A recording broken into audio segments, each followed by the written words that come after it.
बिस्मिल्लाहिर्रहमानिर्रहीम अस्सलाम वालेकुम। अल्लाह पाक की रहमत करम फजल और शुक्र के साथ आज का व्लॉग करते हैं जी शुरू। अच्छा जी, ये है हमारा मक्का होटल और मक्का होटल हमने अगेन वही रखा है अबराजुल मस्क।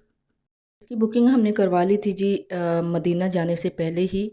यहाँ पे बुकिंग नहीं होती, बुकिंग ऑनलाइन ही होनी थी, वो हमने ऑनलाइन ही करवा ली थी। और अब ही हम एंटर हो चुके हैं जी होटल में।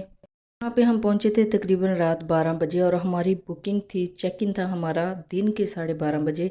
लेकिन हम मदीना से रात को 12:30 बजे जो है पहुँचे थे, तो हमें होटल मिल गया था। यहाँ रिसेप्शन पे मैंने करवा ली थी पेमेंट इनकी। रिज़र्व होता है जी जस्ट बुकिंग में, और पेमेंट टोटली आके करनी पड़ती है जब हमारी बुकिंग होती है। आप मुझे तो ये भी डर था कि लेट हो रहे हैं तो लेट की वजह से कैंसिल ना कर दे, लेकिन अल्हम्दुलिल्लाह अवेलेबल थी यहाँ पे बुकिंग मेरी। और पेमेंट जैसे ही की उसी टाइम इन्होंने हमें कमरा दे दिया था 4th फ्लोर पे। बहुत ही ज़बरदस्त कमरा था, रूम टूर अभी मैं देती हूँ। बहुत ही अच्छा कमरा था। पहले हमने 4 बेड वाला बुक करवाया था, तो हमें 5 बेड वाला इन्होंने दे दिया था। अब हमने बुक करवाया हुआ था 3 बेड का, अब हमें इन्होंने दे दिया है 4 बेड का। लेकिन साफ़ सुथरा ज़बरदस्त कमरा है, हर चीज़ की सहूलत यहाँ पे मौजूद है। सारी चीज़ें मैं आपके साथ डिस्कस करती हूँ आज की इस वीडियो में। अभी हम लिफ्ट के ज़रिए ऊपर जा रहे थे और इस दफ़ा लिफ्ट सर्विस भी वेरी फास्ट है। पहले थोड़ा सा मसला होता था क्योंकि उन दिनों बहुत ज़्यादा रश था। और यहाँ पे हम 4th फ्लोर पे पहुँच चुके हैं। कमरे को कार्ड के साथ स्कैन करके ओपन करना पड़ता है रूम को, और डोर रूम हमने ओपन कर लिया था।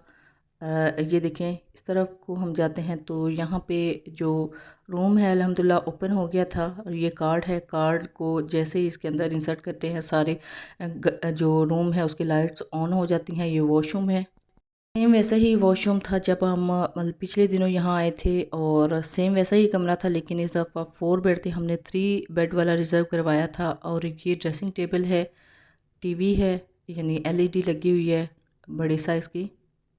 और इसके अलावा सेफ़ है, सेफ़ में हैंगिंग एरिया भी है और इस तरह के बॉक्सेस भी बने हुए हैं, सामान काफ़ी ज़्यादा आप रख सकते हैं। यहाँ पे है जी केटल, केटल के साथ नीचे दी गई है फ्रिज, जो अभी तक हमने यूज़ नहीं की किसी भी होटल की।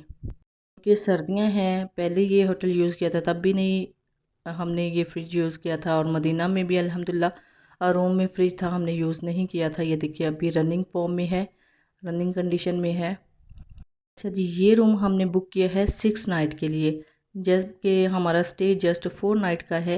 एक नाइट तो हम ऐसे ही सामान रख के चले गए थे उसी टाइम उम्रा करने के लिए, तो आए थे अगले दिन यानी फ़जर की नमाज अदा करने के बाद। और बाकी जो 6th नाइट है वो हमारी ऐसे ज़ाया जाएगी, उससे अगला दिन भी ज़ाया जाएगा, क्योंकि हमने 5 डेज़ में ही यहाँ से चेकआउट कर जाना है। हमारी फ़्लाइट है इंशाल्लाह पाकिस्तान के लिए, तो एक दिन एक्स्ट्रा करवा लिया था, क्योंकि ये जस्ट आप कुछ घंटे भी यहाँ पे स्टे करते हैं ना एक्स्ट्रा, तो ये चार्ज पूरे ही लेते हैं। जब हम इस होटल में आए थे, हमने बुक किया था, तो उससे हम 3 घंटे पहले पहुंच गए थे। इन्होंने 50 to 60 रियाल जो है एक्स्ट्रा लिए थे, वो काफ़ी बचत हो गई थी, क्योंकि एक दिन पूरे का नहीं पड़ा था, जस्ट 3 घंटे का इन्होंने हमसे चार्ज लिए थे। 50 से 60 रियाल तो मैनेज हो गया था, लेकिन अब हमने एक्स्ट्रा करवा ली थी ताकि हमें कोई प्रॉब्लम फेस करनी ना पड़े, क्योंकि इससे पहले भी हम एक्सटेंड करना चाह रहे थे इस एक दिन के लिए इसे, लेकिन उस टाइम इसका जो रेंट है जस्ट एक दिन का 50 से 60 हज़ार रुपये था। तो हमने इसको बुक किया है 500 रियाल में, 500 सऊदी रियाल में। तो वो आप हिसाब लगा लें कि 6 नाइट का क्या चार्जेस बनते हैं इस होटल के। अल्हम्दुलिल्लाह उम्रा करने के लिए हम आ गए थे और उम्रा हमने कंप्लीट कर लिया था, और अभी तहज्जुद और फजर पढ़ के हम वापस होटल गए थे। काफ़ी दिन निकल आया था। अच्छा जी, ये था आज का व्लॉग। आई होप आपके लिए काफ़ी ज़्यादा इंफॉर्मेटिव रहा होगा। Thanks for watching. अल्लाह हाफ़िज़।